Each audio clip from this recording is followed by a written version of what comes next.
చాలా మంది happy happy చాలా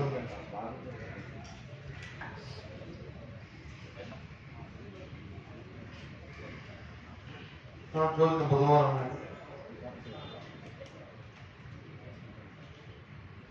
ఎస్ఎన్సీ ఫార్మాలో మన ఫార్మాసిటీలో ఓ సంఘటన దొరకడం జరిగింది. ఆ దొరకడంలో సుమారు 55 మంది వరకు ఎఫెక్ట్ అయ్యారు. అందులో 17 మంది ప్రాణాలు కోల్పోయారు. 35 మంది వరకు గాయాలు పాలై హాస్పిటల్లో ఉన్న సందర్భాన్ని అందరికీ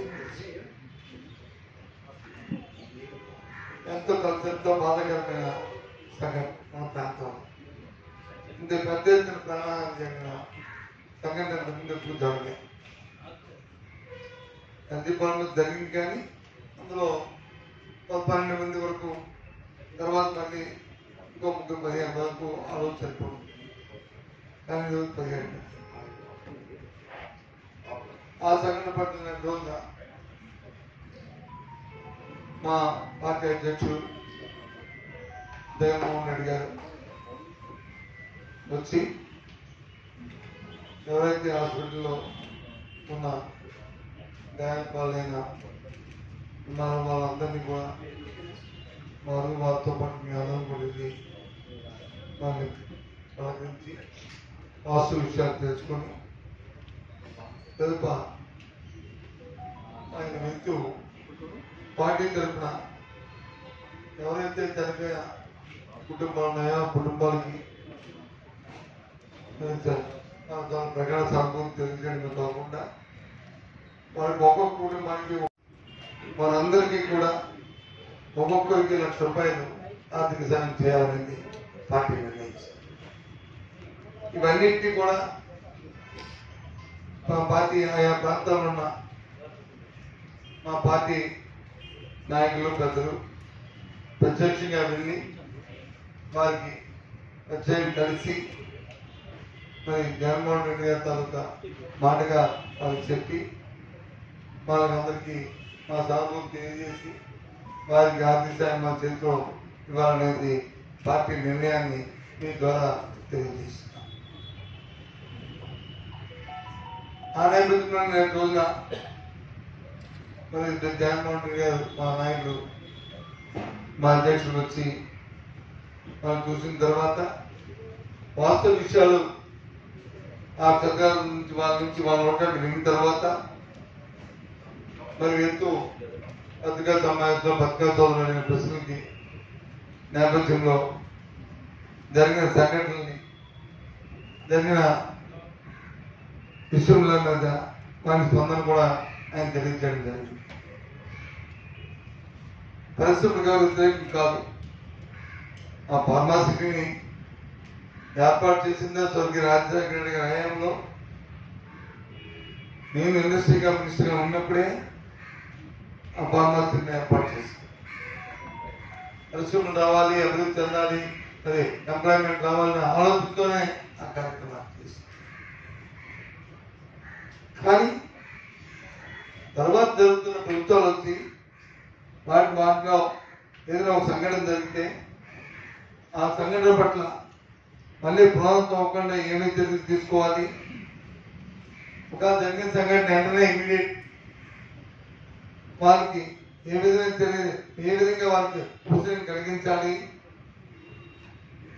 ఏ విధంగా దాని మీద రియాక్ట్ అవ్వాలి అనేది ఆలోచన చేయాలి ప్రభుత్వాలని. ఆ విషయాన్ని నిన్న ఆయన అక్కడ ప్రస్తావించడం జరిగింది ఆ పత్రికా సమావేశం. కానీ మనం చూశాను, నేను చూసి ఆయన దగ్గర నుంచి కొన్ని ఛానల్స్లోనో లేకపోతే పత్రికల్లోనో లేకపోతే ఇందాక అది విశాఖపట్నంలో కొంతమంది స్థానిక నాయకులు మాట్లాడుతున్నప్పుడు అసలు విషయాన్ని పక్కన పెట్టి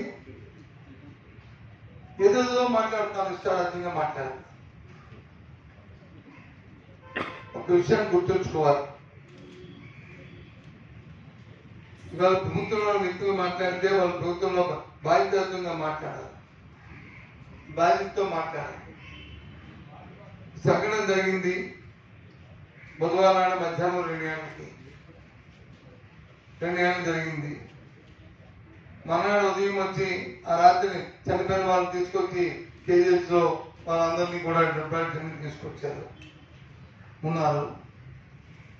ఏ ఒక్క ఎమ్మెల్యే కానీ, ఏ ఒక్క ఎంపీ కానీ, ఏ ఒక్క అధికార పార్టీ నాయకుడు కానీ, ఏ ఒక్క మంత్రి కానీ, ఏ ఒక్కరైనా వచ్చి వాళ్ళని మొదలెట్టిన సందర్భం ఉందా? కుటుంబ సభ్యుల్ని జరిగిన విషయాన్ని ఎవరైనా మా కుటుంబానికి మీ వ్యక్తి, మీ ఇంట్లో కుటుంబంలో ఉన్న వ్యక్తి, పనిచేస్తున్న వ్యక్తి మా చనిపోయాడని సందర్భం తిరిగి చెప్పే సందర్భం ఉందా? ఇది నేను మాట్లాడిన మాట కాదు. నేను సాక్షాత్తు మేము మళ్ళీ వచ్చిన తర్వాత ముఖ్యమంత్రి గారు ఏంటంటే, ముఖ్యమంత్రి గారితో అక్కడ ఉన్న బాధితులు ఎవరైతే చనిపోయిన వ్యక్తుల కుటుంబాలు ఉన్నాయో ఆ బాధితులంతా చెప్పారు. మేము టీవీలో చూసి వచ్చామండి, టీవీని చూసి ఆ పరిగెత్తి వచ్చామండి ఇంటికి, మాకెవరు తెలియపరచని విషయాన్ని ఒకసారి ఇచ్చేస్తాం. ఇది వాస్తవం కాదా? బాధ్యత లేదా? మన బాధ్యత కాదా? ఎల్జీపాలెంలో సంఘటన జరిగినప్పుడు అర్ధరాత్రి 2 గంటలు జరిగితే ఒకటి 3వ గంట కల్లా జిల్లా యంత్రాంగం, పోలీస్ కమిషనర్, జిల్లా కలెక్టర్, స్థానికంగా ఉన్న శాసనసభ్యుల మంత్రులు మేమందరం ఒకటిన తెల్లవారు అక్కడ ఉండి ఉపశమనం చేసిన సందర్భాన్ని ఒకసారి గుర్తు చేస్తాం. ఆ రోజున్న ఇండస్ట్రీ మినిస్టర్ స్వర్గీయ గౌతమ్ రెడ్డి, లేబర్ మినిస్టర్ జయరాం, ఆ రోజు ఇన్ఛార్జ్ మినిస్టర్ గా ఉన్న కన్నబాబు, ఆ రోజు మరి ఎన్విరాన్మెంట్ మినిస్టర్ గా ఉన్న పెద్దిరెడ్డి గారు, ఆ రోజు నేను, మొత్తం అందరం వచ్చి ఇక్కడే ఉన్నాం. అన్నాడు మధ్యాహ్నం కల్లా ముఖ్యమంత్రి గారు వచ్చి కూర్చున్నాం. ఇది వాస్తవం కదా చెప్పండి? ఆ సమయం కూడా మామూలు సమయం కాదు, ఓ పట్టణం కాదు, ఓ దేశం కాదు, ప్రపంచం అంతా కూడా పట్టుకుపోతున్న సమయం అది కరోనా సమయం. అది మన బాధ్యత, అది మానవత్వం, అది పదవులు కాదు, మన బాధ్యత.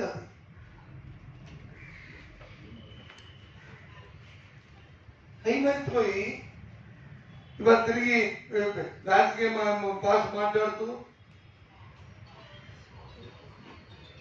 ఏకవచనంతో మాట్లాడుతూ, స్థాయి మనిషి మాట్లాడుతుంటే ఏ రకంగా ఆలోచించండి కోరుతున్నాను. కానీ ప్రజలు గమనిస్తున్నారు.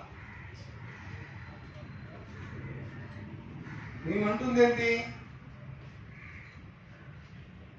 ఏదైతే సంఘటన జరిగిన పట్ల మళ్ళీ పునరావృతం అవ్వకుండా సేఫ్టీ యాక్ట్ ఏదో అది జరుపుకోవాలి, దాని పీడనగా జరగాలి, అది ఎక్కడా కూడా ఇబ్బంది కలగకుండా ఉన్నాం. అంటే గత 5 సంవత్సరాలు చేయలేదని బ్లంట్ గా మాట్లాడతా. చూడండి, రికార్డులు ఎందుకు? సాక్షాత్తు ఇవాళ ముఖ్య కార్యదర్శి ఉన్న చీఫ్ సెక్రటరీ దాని కమిటీ చైర్మన్ కదా, ఆయనే కదా పర్యవేక్షణకి అయ్యి. ఆయన చెప్పండి ఏం మాట్లాడి ఏదైతే సరే రాయిస్తే మేము కాసుకోవడానికి మేము రెడీ ఉన్నాం, పర్వాలే. మమ్మల్ని ఎన్ని మీరు మాట్లాడినా మాకు పర్వాలే. కానీ ప్రజలు అక్కడ ఇబ్బంది పడకూడదు.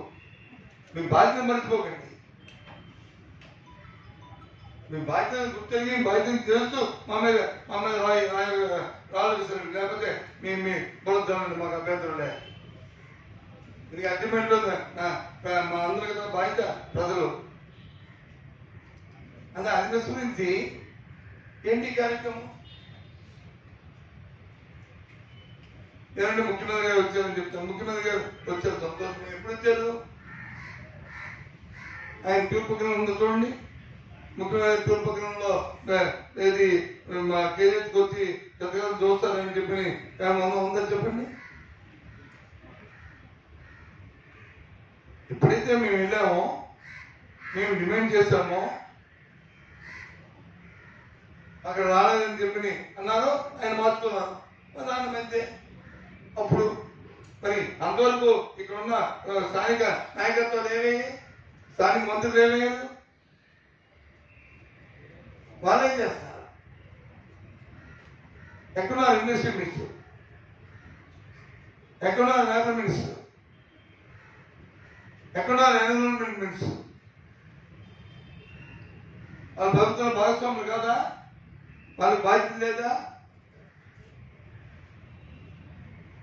ఏంటిది అడిగితే ఇదిగో మమ్మల్ని అడుగుతున్నారు అని మళ్ళీ ఒక మైకు పెట్టు మళ్ళీ చెప్పి మళ్ళీ వాళ్ళ మీద పడినాయి. సరే, అది మీరు బాధ్యత ఉందా లేదని అది మీరు ఆలోచన చేసుకోండి. మేము మాత్రం మాకు బాధ్యత ఉంది కాబట్టి ఒక ప్రధాన ప్రతిపక్షంగా మా బాధ్యతగా జరిగిన క్షణం నుంచే ఉదయాన్నే మా ఎమ్మెల్యే గారు తెల్లవారుజాముకే మా మాజీ ఎమ్మెల్యే గారు ఆ ప్రాంతానికి పోయి అక్కడున్న వాళ్ళందరితో మాట్లాడి వాళ్ళందరినీ పలకరించి వెంటనే మేమందరం, నేను మా అమ్మలు ముత్యాలనాయుడు గారు, ధర్మశ్రీ, మా ప్రెసిడెంట్ మొత్తం మేమందరం మార్చికి పోయి అక్కడ 2 గంటల నుండి వాళ్ళంతా మాట్లాడి కనీసం ఒక టెంట్ వేసి ఆ వచ్చిన వాళ్ళకి ఒక కాల్ సెంటర్ పెట్టి అది మంచినీళ్ళు ఓ మంచినీళ్ళ బాటిల్ ఇచ్చి వాళ్ళ బాధ్యత ప్రభుత్వానికి, జిల్లా యంత్రాంగానికి లేదండి.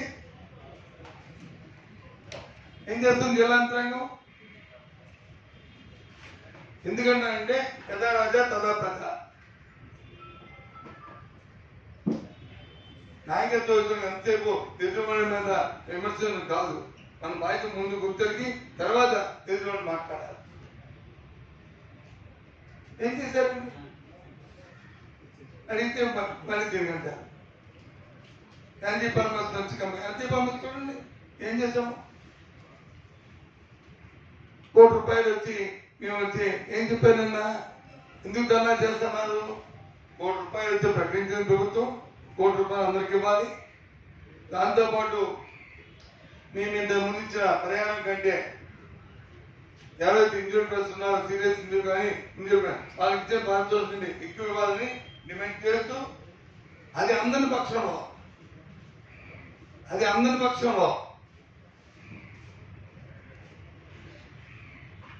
దాని ఆలస్యం చేసే పరిస్థితి వస్తే, ఎందుకంటే కొంత గాంభీర్యం ఉంది మాటల్లో.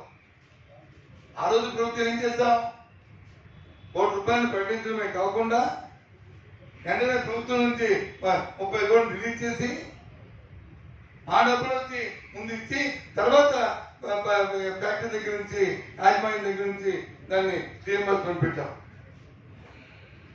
అవునా కదా? కానీ ఇక్కడ మాటలు వచ్చాయి,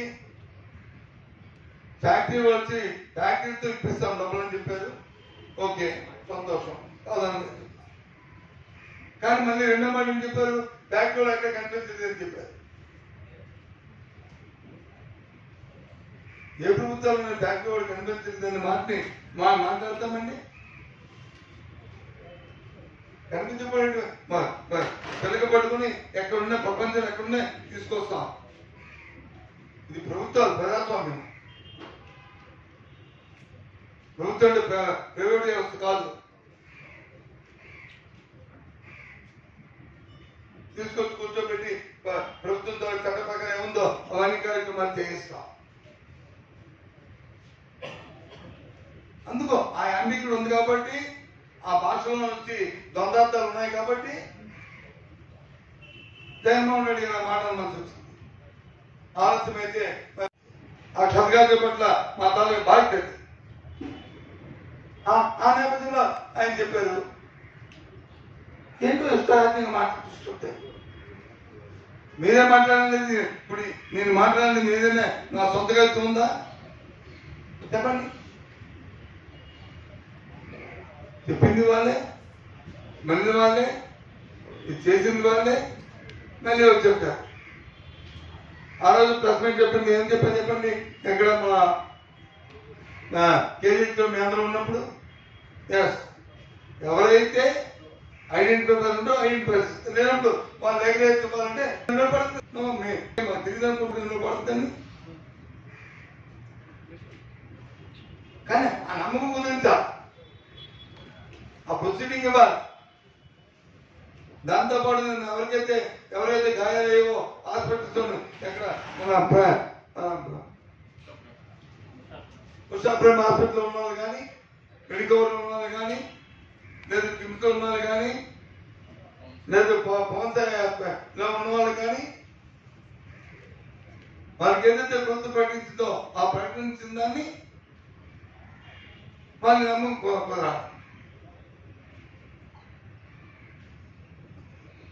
ప్రభుత్వంలో ప్రతి ఇప్పుడు నమ్ముకోండి. కానీ మనం ప్రభుత్వాల్లో ఉన్న నాయకులు, ప్రభుత్వంలో వాళ్ళు ద్వంద్వ మాటలు మాట్లాడుతుంటే వాళ్ళకి ఆ అపనమ్మకం వస్తుంది. అలాగే ఉండకూడదు. అయిపోయింది ఇన్సిడెంట్ అయిపోయిన తర్వాత ఎందుకయింది ఎవరో సత్వం దాని తాలూగా యాజమాన్యం తాలూగా లోపం ఎక్కడ ఉంది నిర్ధారించిన ఒక ఎంక్వైరీ జరగాలి. తర్వాత తప్పు చేస్తే తప్పు శిక్షించాలి.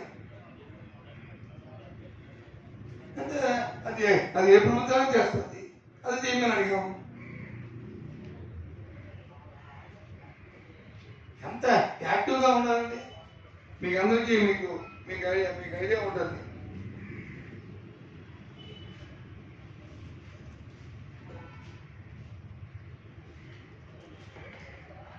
మీకు అందరికీ ఒక విషయం మీకు మనం చేస్తాం, జ్ఞాపకం చేస్తాం. మీ ద్వారా జిల్లాలో ప్రధాన కార్యక్రమం ఎల్జీ పర్మిస్ మన ఇన్సిడెంట్ జరిగినప్పుడు అందులో ఒక సెరీన్ అని ఒక అది కూడా గ్యాస్ లీక్ అవుతుంది.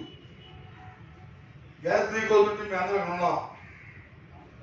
ఎక్స్పర్ట్స్ అందరితో ఎక్కడెక్కడ ఉన్న అందరితో కూడా మాట్లాడించారు.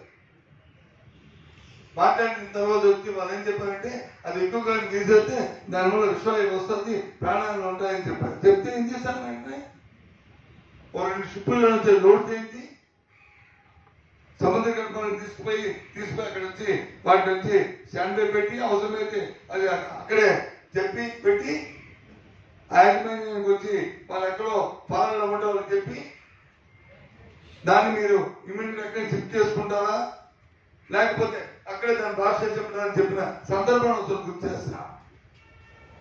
అది ప్రభుత్వం ద్వారా బాధ్యత,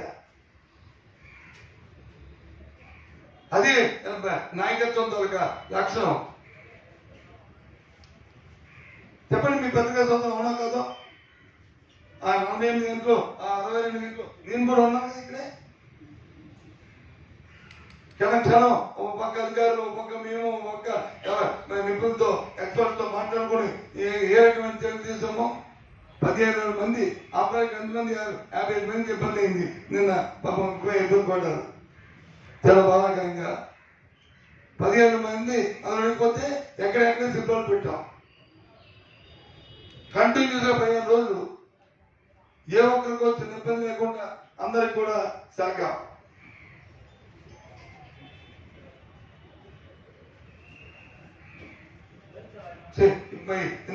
ఈ 17 మంది వచ్చి తీసుకునే అంబులెన్స్ లేవు. ఈ 35 మంది హాస్పిటల్లోకి వెళ్ళడానికి చేర్చడానికి వచ్చి అంబులెన్స్ లేవు. బస్సుల్లో తీసుకొచ్చి మరి ఆటోలో తీసుకొస్తే ఏమైంది? ఎంత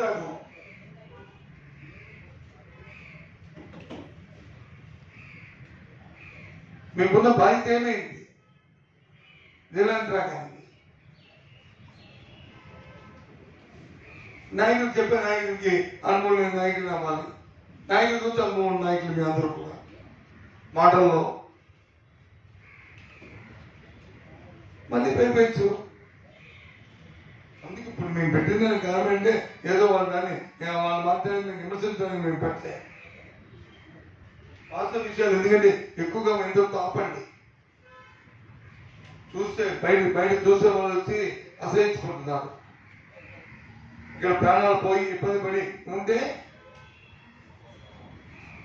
ఈ రకమైన మాటలు నేను చెప్పండి. ఇంకా ఒక నిమిషం ఇంకా కంప్లీట్ అవ్వాలి. నన్ను ఒక్క నిమిషం కంప్లీట్ అయిన తర్వాత మీరు మాట్లాడారు. అందుకని అడుగుతుంది ఇది ఈ సెకండ్, ఇంకా మూడో సెకండ్, ఇంకా మూడో విషయం అన్నమాట. ఓ 4 రోజుల కింద హెచ్ఆర్లో యువకులు మా పార్టీ కార్యకర్త ప్రసాద్, పోనా ప్రసాద్ అనే వ్యక్తిని రాత్రి ఇంటికి వస్తున్నప్పుడు దారి కాచి అతన్ని వచ్చి ఏదో హత్యాప్రయత్నం చేశారు. అతను నిన్న రోజున కేజీహెచ్లో 3 రోజులు హాస్పిటల్లో ప్రాణాలతో పోరాడి 4 రోజులు చనిపోయాడు. దయచేసి హత్యారేసి కలపండి, ఇది మంచి పని కాదు. మేము అందుకే చెప్పాం, మీరు ఢిల్లీకి వెళ్ళారు దేనికి వెళ్ళారని మనం అడిగారు. నన్ను ఇలాంటి సంఘటన దీన్ని సభ్య సమాజం అంగీకరించింది. మన ప్రాంతాలు లాంటివి లేవు. వెంటనే పోలీసులు రియాక్ట్ అయ్యి ఇందులో ఎంతమంది అయితే ఇన్వాల్వ్ అయి ఉన్నారో సుమారు 9 మంది 15 మంది వరకు ఇందులో ఉన్నారు. అందరి మీద తిరిగినట్టు పెట్టి మనందరి మీద చర్య తీసుకోవాలని పార్టీ తరఫున డిమాండ్ చేస్తున్నాం. వెంటనే ఆమె చర్య తీసుకుని కోరుతున్నాం.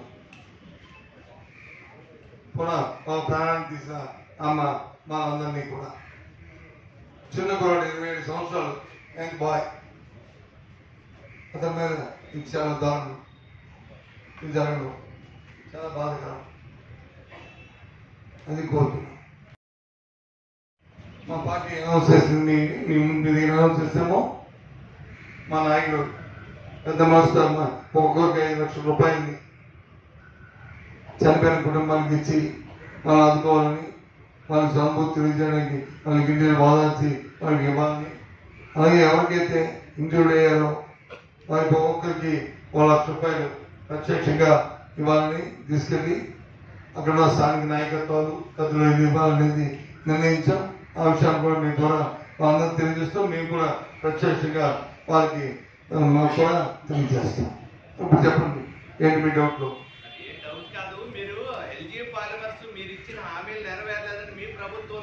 వాళ్ళు ధర్నాలు చేయడం, ఫిర్యాదులు చేయడం జరిగింది. వాళ్ళకి మాకు న్యాయం చేయలేదు, మీరు ఇచ్చిన హామీలు ఏవి నెరవేరలేదు.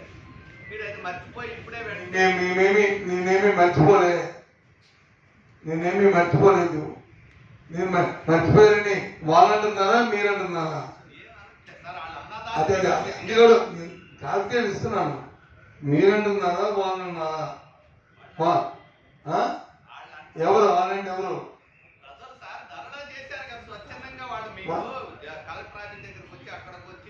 బాబు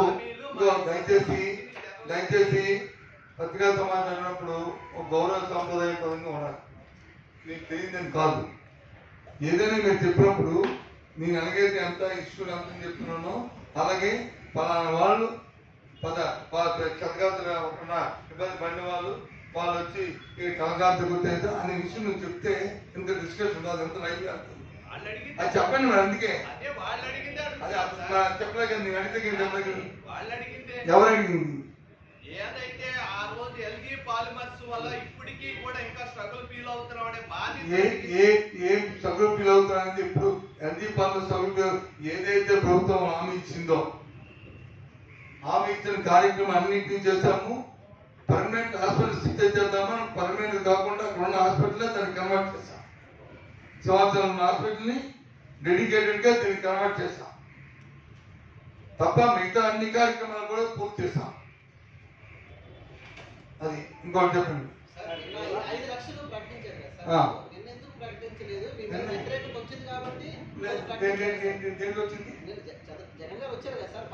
వాళ్ళు వచ్చి చెప్పారు మాకు ఇల్లు ఎదురామని చెప్తుందే ఇవాళ నేను వచ్చి అది ఎక్కడికి అంటే సారీ ఇక్కడ అప్పొస్తుందని నేను ఆ పెళ్లికి వెళ్ళాను.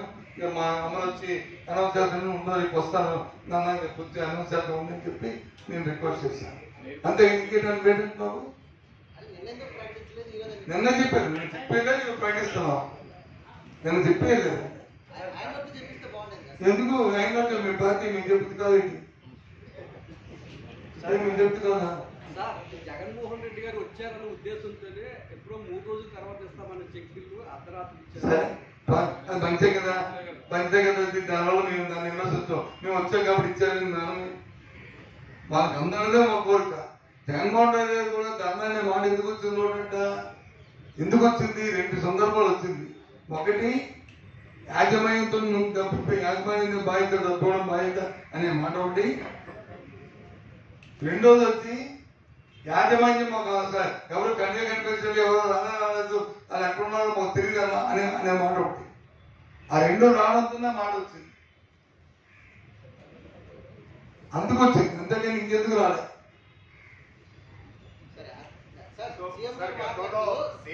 సేఫ్టీ ఆడిట్ అనేది సేఫ్టీ ఆడిట్ సరిగ్గా జరగలేదు, అదే ప్రమాదాల. కానీ ముఖ్యమంత్రి గారు ఒక 119 ప్రమాదాలు చెప్తున్న 20 మంది చనిపోయారు, 5 ఏళ్ళు అని ఒక వ్యాఖ్య చేశారు. దానిపైన ఏమంటారు? సేఫ్టీ ఆడిట్ జరగా 2020లోనే మేము వచ్చి ఒక జీవో జారీ చేశాము. జీవో ప్రకారం కంప్లీట్ చేశాము. కంప్లీట్ ప్రకారం ఎప్పటికప్పుడు పీరియాడికల్ గా సేఫ్టీ ఆడిట్ చేస్తూనే ఉన్నాము. ఏంటి గత 3 నెలలుగా గత ఎన్నికల 5 నెలల కాలంలోనే తెలియదు. దాని పర్యవేక్షణాధికారి కూడా ఇప్పుడున్న చీఫ్ సెక్రటరీ దాని పర్యవేక్షణాధికారి బయట వ్యక్తినే కాదు, ఆఫీస్గా రిటైర్ అయిపోలేదు, ఇంకా పెద్ద పదవుల్లో ఉన్నారు. వాళ్ళ బాధ్యత అది కాదు, వాళ్ళ బాధ్యత కదా కాదు. అలాగని మేము అది వాళ్ళ బాధ్యత అన్నా కదా. అది దోపిడాలు ఒకటే తొలగించుకోవడం కాదు. ఇక్కడ జరగబోయేదాన్ని జరిగిన దాన్ని ఏ విధంగా చేయాలని చూసుకోవాలి. అందుకే సింపుల్ గా గత ప్రభుత్వాలండి, ఇదేమి గత ప్రభుత్వాలా? దానికే ఆయన అన్నారు, గత ప్రభుత్వాలు అంటున్నారు కదా మీరు. ఏంటి మరి ఫీజు రింబర్స్మెంట్ అయిపోవడం కూడా గత ప్రభుత్వం చేసిందా? అమ్మోడు ఎప్పుడు కూడా గత ప్రభుత్వమే కదా చేసిందా? దానికి కారణం కూడా గత ప్రభుత్వమేనా? లేకపోతే ఏది దాని పేరు రైతు భరోసా చెప్పడం కూడా గత ప్రభుత్వం చేసిందా? కాదు కదా. గత ప్రభుత్వం ఉంటే చేసేదే ఇప్పటికీ. అవన్నీ కూడా అవన్నిటికీ ఓవరాల్కమ్మ కదా మీరు ఆమె ఇచ్చింది ప్రజలకి. మా దగ్గర ఎక్కడ ఉన్నాయి, మా దగ్గర గంటలు ఉన్నాయి, మా దగ్గర రెజ్ ఉంది, మా దగ్గర అక్షయ పత్రం ఉంది. మేము చట్టం సంపద సృష్టిస్తాం అని చెప్పారు కదా. మేము చెప్పారు కదా అని ఆ విషయాన్ని ఇస్తారు ఆయన. దాని నుంచే, అంతేగాని అక్కడే రాజకీయ ఉపన్యాసంలో సందర్భాన్ని బట్టి దాన్ని లింక్ చేస్తూ ఆ మాట చెప్పిన మాట. ఇప్పుడు వాళ్ళు అడిగారు నన్ను పెద్ద ఆయన ఏంటంటే అదో ఒక హాస్పిటల్ వచ్చి కన్వర్ట్ చేశామండి, దాన్ని మేము చెప్పిన ఇచ్చామండి అని చెప్పాను కదా. అది అంతకంటే ఏముంది?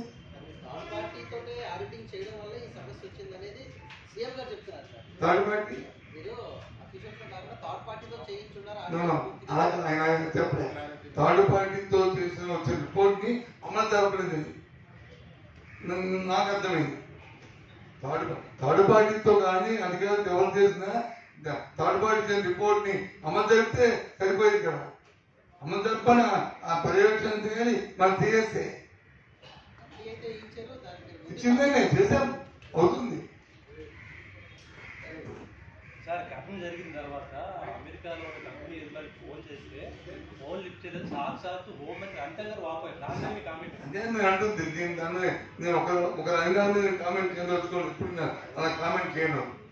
నేను ఇందా చెప్పాను కదా, మన ప్రభుత్వం ఇది వ్యవస్థకు ఎవరు రెస్పాండ్ అవ్వకపోతే లాభంలే. ముక్కు పిండి తీసుకొస్తాం, పిల్లలు పట్టుకుని తీసుకొస్తాం. ప్రపంచం ఎక్కడ ఉన్నాయి సరే తెలుసో తెలియక ఎవరు ఏం మాట్లాడారు నాకే తెలియదు. మీరు అన్నారు కానీ ఆవిడ అందలేదు నాకు తెలియదు. కానీ నేనైతే నేను ప్రభుత్వం నేను ఉన్నప్పుడైతే ఆ మాటలకి విలువ లేదు. ఆ మాట అంటే నా తాలూకు ఇన్ఎఫిషియన్సీ జరుగుతుంది. ఇప్పుడు ఎన్జీ ఫార్మర్స్ వచ్చి వాళ్ళు ఎక్కడ ఉన్నారు, అర్జెంట్గా వస్తారు అంటే వచ్చి ఎయిర్పోర్ట్ వచ్చినప్పుడు మన సీఎం గారిని కలిశారు. ఇంచుమించు చేస్తారు లేకుండా ఏవైతే ఉన్నాయో ఆ చట్ట ప్రకారం వాళ్ళు చేయాలి. మీరు చేయకపోతే మాత్రం చట్ట ప్రకారం వాళ్ళ మీద చర్య తీసుకుని అని ఎఫ్ఐఆర్ బుక్ చేసుకుని చెప్పాము. పరిగెట్టి చేశారు. అసలు ప్రాణాలు ముఖ్యం మనకి, మన ప్రాంతం ఆ పరిశ్రమ ముఖ్యం. ప్రాణాలు ఎంత ముఖ్యమో పరిశ్రమలు కూడా అంత ముఖ్యం, ఎంప్లాయ్మెంట్ కూడా అంత ముఖ్యం. ఏ ఒక్కరిని మనం ఇంబ్యాలెన్స్ చేయాలి, అన్ని బ్యాలెన్స్ చేసుకుని వెళ్ళాలి. దాని ఏదో పద్ధతిలో చూశాను. సేఫ్టీ జరిగితే పరిస్థితులు వెళ్ళిపోతాయని చెప్పి సేఫ్టీ జరిగితే పరిస్థితులు వెళ్ళిపోతాయి. ఎందుకు వెళ్ళిపోతాయి? వాళ్ళ ధర్మాలు నిర్వర్తించాలి కదా. ఇక్కడ కూడా ఏంటి, నాకు తెలిసింది, I'm not a technical person, common sense తో నేను వెళ్ళినప్పుడు నాకు చెప్పింది ఏంటంటే, ఏదైతే లిక్విడ్ ఉందో లిక్విడ్ వచ్చి రియాక్టర్ లోకి వెళ్ళినప్పుడు వేసింది అది వార్ఫ్లో అయిపోయి ఆ కేబుల్స్ హై పవర్ కేబుల్స్ మీదకి వెళ్ళి దాన్ని పడినప్పటికీ అది షార్ట్ సర్క్యూట్ అయ్యి బ్లాస్ట్ అయిపోయిందని వాళ్ళు చెప్పింది. అంతే రియాక్టర్ సేవింగ్ కూడా మీకు బ్లాస్ట్ అవ్వదని చెప్పారు. సార్, ఏ ప్రభుత్వ అధికారులు ఉన్నా ఫ్యాక్టరీల శాఖ అధికారులు తనిఖీ చేయట్లేదు ప్రధాన దాని మీద అదే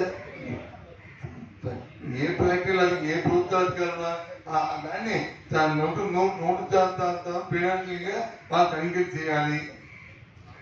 అది మా ప్రభుత్వం అయినా పునః ప్రభుత్వం అయినా ఏదైనా సరే అది చేయాలి. అది అధికారులు బాధ్యత. దాన్ని ప్రభుత్వంలో ఉన్న మా నాయకత్వం వచ్చి మానిటరింగ్ చేస్తూ సమీక్ష చేయాలి. అది ఎవరితో బాధ్యత. ఎవరైనా చేయకపోతే అది తప్పమే, దాన్ని ఇంకేమీ పెట్టగలమే. ఎవరైనా నాకు చెప్పాను కదా, ఏమని చెప్పాను, ఎన్జీ ఫార్మ్ ఇన్సిడెంట్ జరిగినట్టుని మేము అందరం వెళ్ళాము. మా ఇండస్ట్రీ మినిస్టర్ వచ్చారు, మా అప్పుడున్న ల్యాబ్ మినిస్టర్ వచ్చారు, అప్పుడున్న ఎన్విరాన్మెంట్ మినిస్టర్ వచ్చారు, అప్పుడున్న ఇన్ఛార్జ్ మినిస్టర్ వచ్చారు. అందరూ కూర్చొని ఆఫీసర్లు మొత్తం దగ్గర 20 మంది ఆఫీసర్లు పెట్టుకొని కాకడాకుండా ఒక్కొక్కరు ఎలాంటి చేసుకుని ఒక్కో పని అందరూ కలిసి చేశాము. నేను ఎక్కడ చేసి చెప్పండి, ఎక్కడ చేసి చెప్పండి. మీ టీవీలో స్టేట్మెంట్ తప్ప